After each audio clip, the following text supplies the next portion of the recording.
आमदार खासदार मंत्री जे आहेत ते जर नियोजन करत नसतील किंवा त्यांना नियोजन कळत नसेल आणि त्याच्यामुळे असणाऱ्या शेतकऱ्यांची ही अवस्था आली असेल तर त्यांनी स्वतः आत्महत्या करण्याच्या ऐवजी त्यांनी या सगळ्यांना बरोबर घेऊन आत्महत्या केली तर महाराष्ट्राचं भलं होईल असं मी म्हणतोय।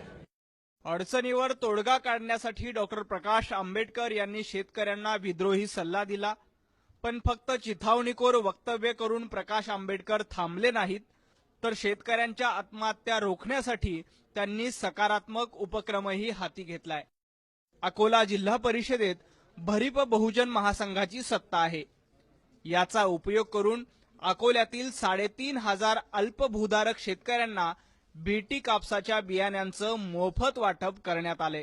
गुजरातमध्ये शेतकऱ्यांना मोफत कापसाचं बियाणं मिळतं, मग देवेंद्र फडणवीस यांनी राज्यातील सर्व शेतकऱ्यांना मोफत बियाणं उपलब्ध करून द्यावं अशी मागणी प्रकाश आंबेडकर यांनी केली आहे।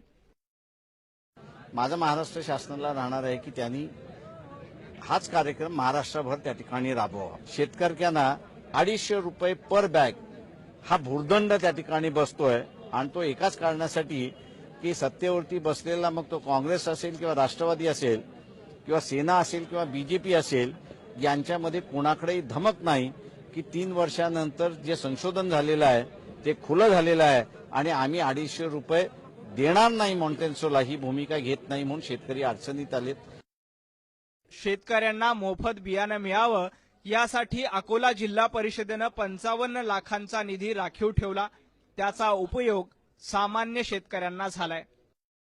पाऊस चांगल्या प्रमाणात झालेला आहे आणि लोकांची म्हणजे पेरण्याची सुरुवात झालेली आहे, म्हणजे एकदम चांगल्या प्रसंगी म्हणजे शेतकऱ्याला एकदम बियाण्याची योग्यता आता भासते। या टाइमला त्या टाइमलाच यांनी जिल्हा परिषद मार्फत कृषी विभागामार्फत बियाण्याचे वाटप केले, हे एकदम अतिशय योग्य प्रमाणात त्यांनी वाटप केलेले आहे।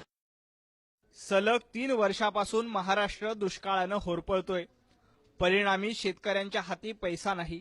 मराठवाड्यात तर शेकडो शेतकऱ्यांनी मरण जवळ केलंय। अशा स्थितीत एरवी तोंड भरून गुजरातचं कौतुक करणारे मुख्यमंत्री मोफत बियाण्यांचा गुजरात पॅटर्न का स्वीकारत नाहीत असा प्रश्न उपस्थित होतोय। उमेश अलोने, एबीपी माझा, अकोला।